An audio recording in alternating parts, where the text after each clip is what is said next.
SM Store, amanah dalam muamalah. Wabarakatuh. Waalaikumsalam warahmatullahi wabarakatuh. Allahu Akbar, Allahu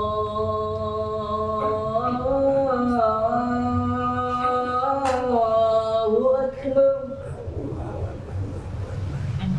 Allahu Akbar,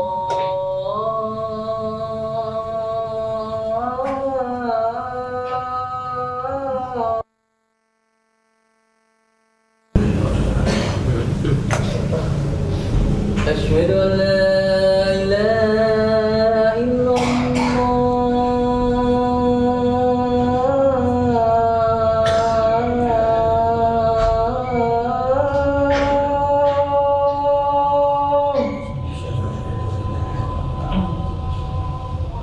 أشهد أن لا إله إلا الله.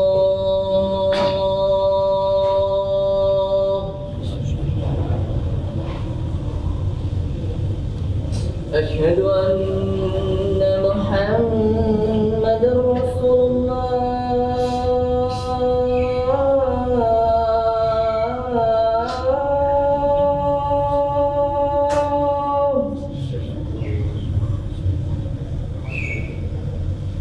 أشهد أن محمدا رسول الله.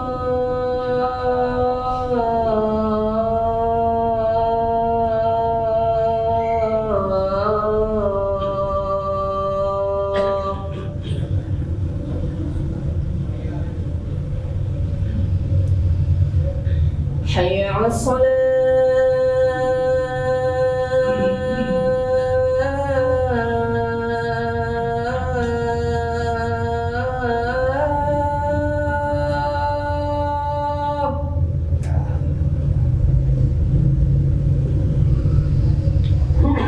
حي على الصلاة.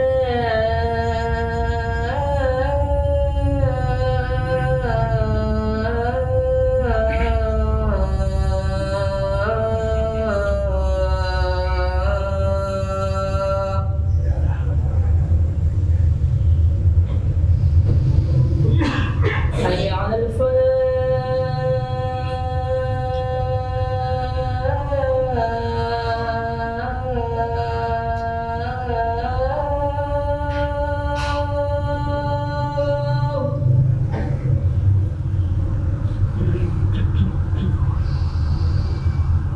حي على الفلاح.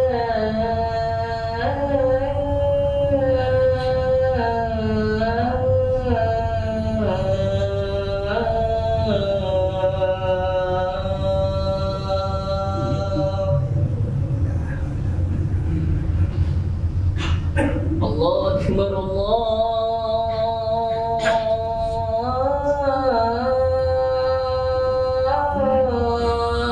أكبر. لا إله إلا الله.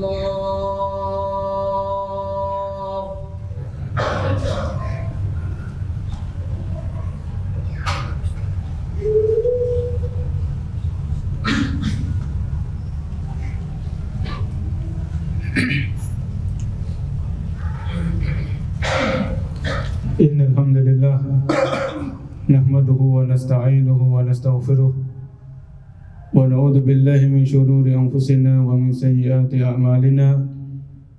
Man yahdihillahu fala mudilla lahu wa man yudlil fala hadiya lahu. Asyhadu an la ilaha illallah wahdahu la syarika lah wa asyhadu anna Muhammadan abduhu wa rasuluh. Ya ayyuhalladzina amanu taqullaha haqqa tuqatih wa la tamutunna illa wa antum muslimun.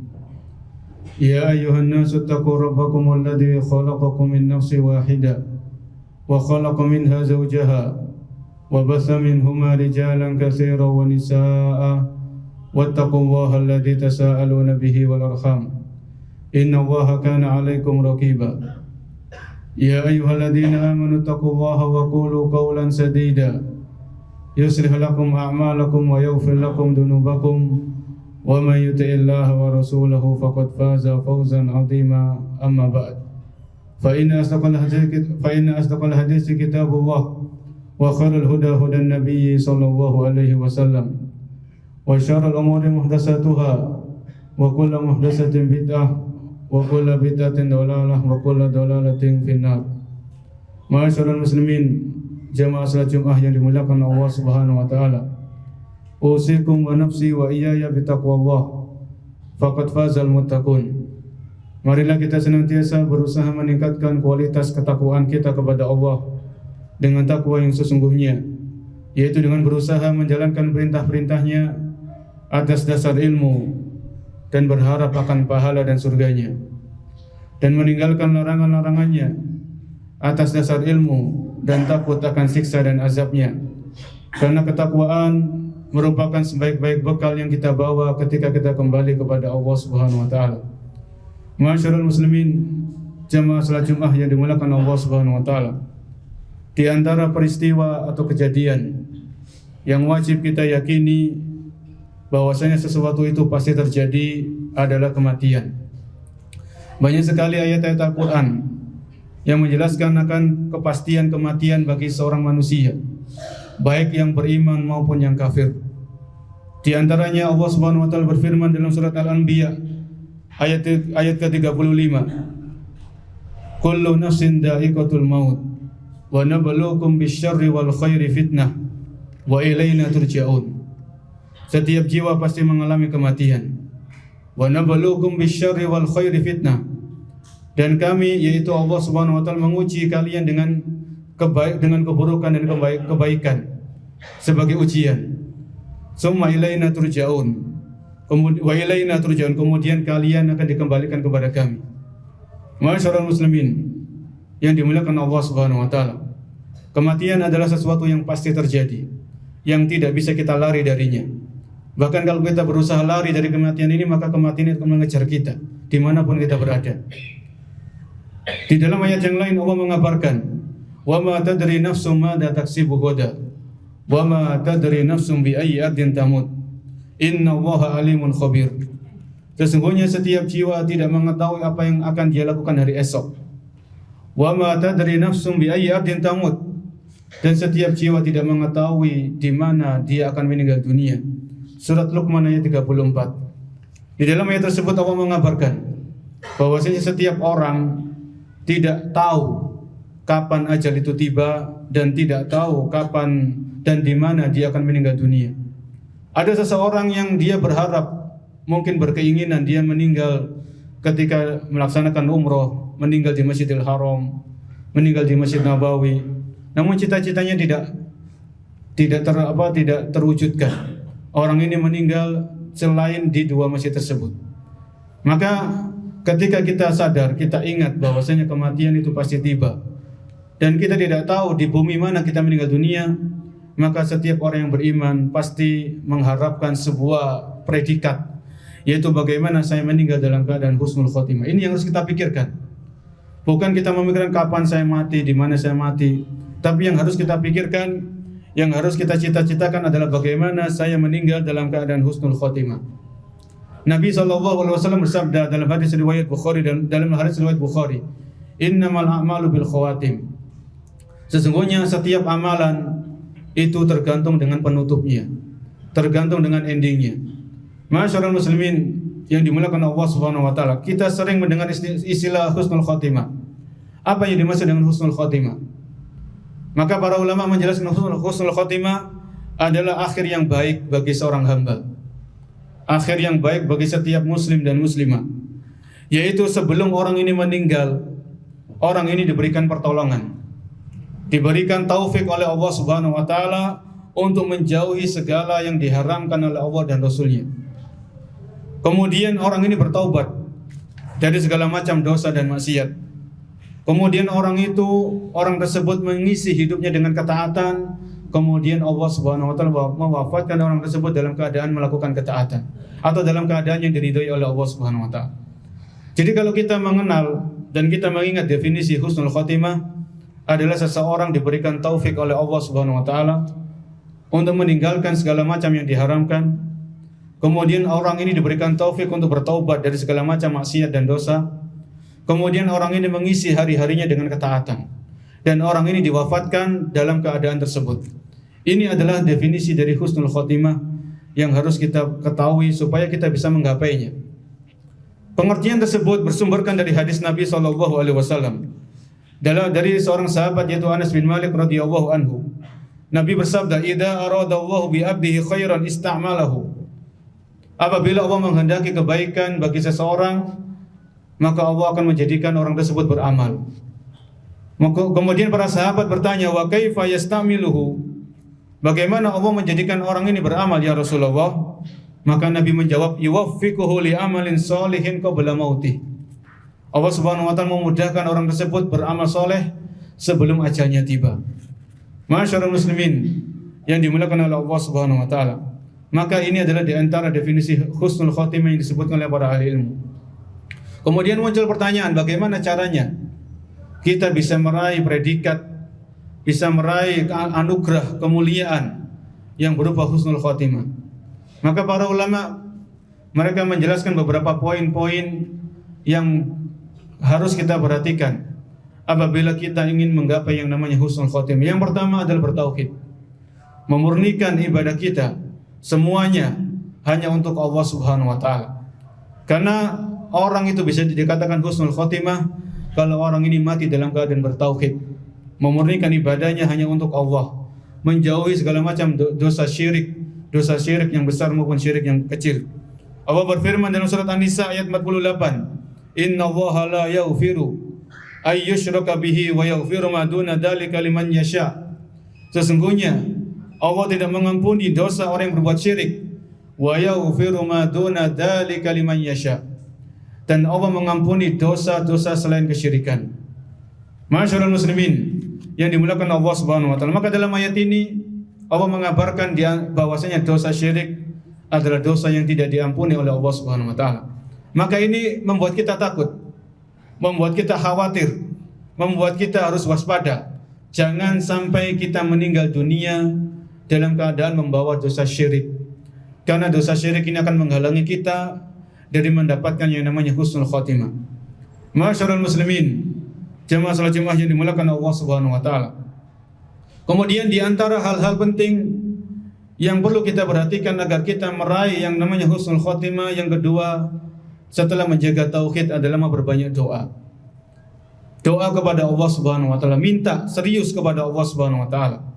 Benar-benar kita ingin diwafatkan dalam keadaan husnul khotimah, dan kita khawatir, kita berdoa, kita berlindung kepada Allah dari mati yang namanya su'ul khotimah. Perbanyak doa, khususnya di waktu-waktu yang mustajab, waktu-waktu dikabulkannya doa oleh Allah Subhanahu wa taala. Di antara doa yang Allah contohkan dalam Al-Quran yaitu surat Ali Imran ayat 193, "Rabbana faghfir lana dzunubana wa kaffir 'anna sayyi'atina wa tawaffana ma'al abrar." Rabbana faghfir lana dzunubana, wahai Allah, wahai Tuhan kami, faghfir lana dzunubana, ampunilah dosa-dosa kami, wa kaffir 'anna sayyi'atina, dan hapuskanlah kesalahan-kesalahan kami, wa tawaffana ma'al abrar, dan matikanlah kami bersama orang-orang yang baik. Surat Ali Imran 193. Di dalam ayat yang lain Allah contohkan doa, yaitu doa orang-orang yang memohon kepada Allah husnul khotimah. Di antaranya doa yang pernah dipanjatkan oleh Nabi Yusuf alaihissalam, "Tawaffani musliman wa alhiqni bis sholihin." Wafatkanlah aku ya Allah dalam keadaan muslim, dalam keadaan Islam. Wa alhiqni bis sholihin, dan masukkanlah aku ke dalam golongan orang-orang yang soleh. Surat Yusuf ayat 101. Masyarul muslimin yang dimuliakan oleh Allah Subhanahu wa taala. Dan di antara doa untuk memohon husnul khotimah adalah doa yang diajarkan oleh Nabi kita Muhammad sallallahu alaihi wasallam. Beliau mengajarkan kita doa, "Ya muqallibal qulub, tsabbit qalbi ala dinik." Wahai zat yang maha membolak-balikkan hati, maka teguhkan hatiku, kokohkan hatiku di atas agamamu. Maka itulah doa-doa yang diajarkan oleh Allah di dalam Al-Quran, diajarkan oleh Nabi kita Muhammad SAW dalam hadis beliau, yang wajib untuk kita amalkan, kita baca, kita serius minta kepada Allah agar kita diwafatkan dalam keadaan husnul khotimah. Masyarul muslimin yang dimuliakan Allah Subhanahu wa taala. Kemudian yang ketiga, Di antara hal-hal penting untuk bisa meraih husnul khotimah adalah menjaga keistiqomahan dalam beramal soleh. Istiqomah di atas akidah yang benar, istiqomah di atas manhaj yang benar, istiqomah di atas akidah, di atas ibadah yang benar sesuai dengan tuntunan Nabi SAW. Allah sebutkan dalam Al-Quran, surat Fussilat ayat ke-30, Innal ladhina qalu rabbuna Allah summa istaqamu tatanazzalu alaihimul malaikatu alla takhafu wa la tahzanu wa abshiru bil jannati allati kuntum tu'adun. Sesungguhnya orang-orang yang mengatakan Tuhan kami adalah Allah, summa istaqamu, kemudian mereka istiqomah, tatanazzalu alaihimul malaikatu, maka malaikat-malaikat itu turun ketika orang ini akan meninggal dunia. Ketika orang yang istiqomah ini sakaratul maut, tatanazzalu alaihimul malaikat, maka malaikat-malaikat turun dari langit. Alla takhafu wa la tahzanu, janganlah engkau takut dan janganlah engkau bersedih. Wa abshiru bil jannati allati kuntum tu'adun, dan berikan kabar gembira yaitu dengan surga yang kalian telah dijanjikan kepadanya. Maka ini diantara tanda-tanda husnul khotimah, itu ketika orang ini wafat, ketika orang ini sakaratul maut, ketika orang ini akan menghembuskan nafasnya terakhir, maka tatanazzalu alaihimul malaikat, malaikat-malaikat itu turun untuk menghampiri orang ini. Dan kita nggak bisa melihatnya, tapi kita yakini hal itu terjadi karena hal itu disebutkan oleh Allah dalam Al-Quranul Karim. Masyarul muslimin yang dimuliakan oleh Allah Subhanahu wa taala, menjaga istiqomah yang tidak kalah pentingnya adalah istiqomah hati dan istiqomah lisan. Nabi SAW bersabda, la yastaqimu imanu abdin hatta yastaqima qalbuh. Tidak akan istiqomah keimanan seseorang sampai istiqomah hatinya. Wala yastaqima qalbuhu hatta yastaqima lisanu. Dan hati seseorang tidak akan istiqomah sampai istiqomah lisannya. Maka di antara cara menggapai husnul khotimah adalah dengan istiqomah. Di antara cara menempuh istiqomah adalah istiqomahnya hati dan istiqomahnya lisan. Karena hati adalah raja. Kalau hati ini istiqomah, insya Allah anggota tubuh yang lain akan ikut istiqomah. Tapi kalau hati ini melenceng, hati ini sesat, maka anggota tubuh yang lain akan ikut melenceng. Kalau kita perhatikan doa yang Allah ajarkan dalam Al-Quran, Rabbana la tuzigh qulubana ba'da idh hadaitana. Wahai ya Allah, wahai Tuhan kami, la tuzigh qulubana, jangan engkau menyesatkan, melencengkan hati kami setelah engkau memberikan petunjuk kepada kami. Maka ini adalah di antara faedahnya pentingnya menjaga hati, supaya kita bisa meraih husnul khotimah. Jaga hati kita, bersihkan hati dari kesyirikan, bersihkan hati dari perkara-perkara bid'ah, bersihkan hati dari hasad, dari iri, dari sombong, dari ujub, dari riya, dari pelit. Semua penyakit hati bersihkan. Karena dengan membersihkan hati dari penyakit-penyakitnya, maka jalan menuju husnul khotimah akan dimudahkan sama Allah Subhanahu wa taala. Dan hati ini nggak bisa istiqomah kecuali dengan istiqomahnya lisan. Maka ini juga pentingnya menjaga lisan. Jangan sampai lisan ini kita umbar, kita ngomong seenaknya sendiri, nggak kita pikir. Ternyata omongan kita menyakitkan orang, ternyata omongan kita banyak menyebarkan aibnya orang, ternyata omongan kita isinya rasan-rasan. Maka ini hati-hati para jemaah. Karena kalau kita teledor menjaga lisan, teledor menjaga tulisan, teledor menjaga hati, dikhawatirkan kita tidak bisa meraih predikat yang namanya husnul khotimah. Itu diantara poin-poin penting yang harus kita perhatikan kalau kita serius ingin menggapai yang namanya husnul khotimah. Barakallahu li wa lakum fil Qur'anil azim wa nafa'ani wa iyyakum bima fihi minal ayati wa dzikril hakim. Aqulu ma tasma'un wa astaghfirullah li wa lakum wa lisairil muslimina min kulli dhanbin fastaghfiruhu innahu huwal ghafurur rahim.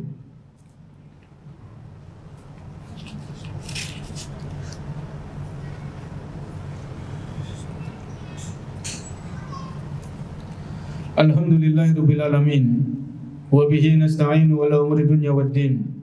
Wassalatu wassalamu ala asyrafil anbiya'i wal mursalin wa ala alihi wa ashabihi wa man tabi'ahum bi ihsanin ila yaumiddin. Amma ba'd. Ma'asyiral muslimin, jemaah salat Jumat yang dimuliakan Allah Subhanahu wa taala. Kemudian para ulama juga menyebutkan di antara poin-poin penting bagi orang-orang yang serius ingin menggapai husnul khotimah, yang keempat adalah berteman dengan teman-teman yang baik. Bersahabat dengan sahabat yang bisa mengingatkan kita akan akhirat. Berteman dengan orang-orang yang lurus akidahnya. bersahabat dengan orang-orang yang rajin beribadah kepada Allah Subhanahu wa taala. Karena tidak kita ingkari bahwasanya yang namanya teman ini memiliki pengaruh yang sangat besar. Nabi SAW bersabda, "Al-mar'u ala dini khalilih." Kualitas ketakwaan, kualitas agama seseorang itu tergantung dengan siapa temannya. "Falyanzur ahadukum man yukhalil." Maka adalah setiap orang memperhatikan dengan siapa dia berteman. Masyarul muslimin yang dimuliakan Allah Subhanahu wa taala. Kalau kita pernah belajar sejarah, ketika Abu Thalib ini akan meninggal dunia, ketika Abu Thalib ini akan wafat, maka Nabi SAW itu memberikan wejangan, "Wahai pamanku, ucapkan la ilaha illallah." Yang dengan kalimat ini akan membelamu di hadapan Allah Subhanahu wa taala. Namun saat itu di sisi Abu Thalib ada dua temannya yang masih kafir. Dan temannya yang masih kafir ini mengajak-ngajaki Abu Thalib supaya tidak mengucapkan la ilaha illallah. Dua temannya ini mengatakan, "Apakah engkau akan meninggalkan agama nenek moyang kita? Agama yang sudah kita anut bertahun-tahun, puluhan tahun dan sebagainya." Akhirnya pada kisah tersebut disebutkan bahwasanya Abu Thalib meninggal dunia dengan tidak mengucapkan la ilaha illallah. Abu Thalib meninggal dalam keadaan kafir. Maka kita ambil faedah dari kisah tersebut bahwasanya teman yang buruk, teman yang jahat, teman-teman yang tidak mengingatkan kita akan akhirat, ini adalah teman-teman yang menghalangi kita untuk mendapatkan husnul khotimah. Maka perhatikan teman-teman kita. Kita boleh kenal banyak sama orang, boleh. Silakan kita kenalan sama banyak orang. Tapi untuk yang kita jadikan teman sejati, teman dekat, sahabat karib, itu adalah orang-orang yang berilmu, orang-orang yang bertakwa, orang-orang yang takut kepada Allah Subhanahu wa taala. Karena teman-teman inilah yang insya Allah akan menuntun kita, menggandeng kita untuk mengantarkan kita kepada husnul khotimah. Masyaallah muslimin yang dimuliakan oleh Allah Subhanahu wa taala. Kemudian yang terakhir, di antara sebab-sebab untuk bisa menggapai husnul khotimah adalah menyembunyikan amalan kita. Oleh karena itu di dalam Islam, di sana ada amalan-amalan yang memang itu harus tampak, seperti sholat berjamaah, sholat Jumat, datang ke majelis ta'lim. Namun di sana ada amalan-amalan yang masih kita bisa sembunyikan, amalan-amalan yang bisa kita rahasiakan. Maka orang-orang yang pandai-pandai, yang memiliki amalan-amalan rahasia, maka orang-orang seperti ini insya Allah akan dimudahkan untuk meraih husnul khotimah. Misalnya sedekah. Maka selain kita sedekah secara terang-terangan diketahui oleh orang lain, dicatat di papan pengumuman, diumumkan, maka kita perlu sedekah secara sembunyi-sembunyi, sedekah secara rahasia-rahasia.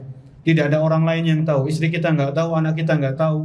Ya, karena dengan amalan yang sembunyi-sembunyi ini menunjukkan akan kejujuran kita, bahwasanya kita benar-benar mengharapkan pahala dan ridhonya Allah Subhanahu wa taala.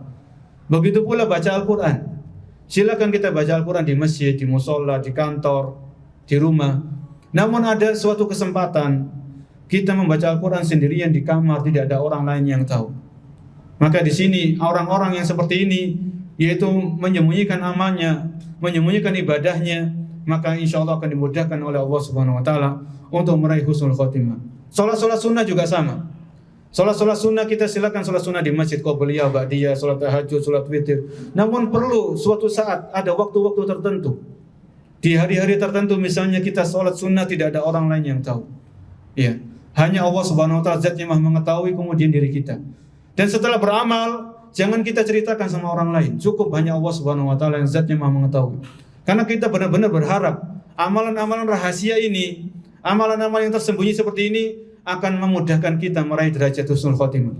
Itu 5 hal yang perlu kita perhatikan apabila kita serius untuk meraih yang namanya husnul khotimah. Karena sekali lagi kita tidak tahu kapan ajal itu tiba, dan kita tidak tahu di mana ajal itu mendatangi kita, di bumi mana kita akan meninggal dunia.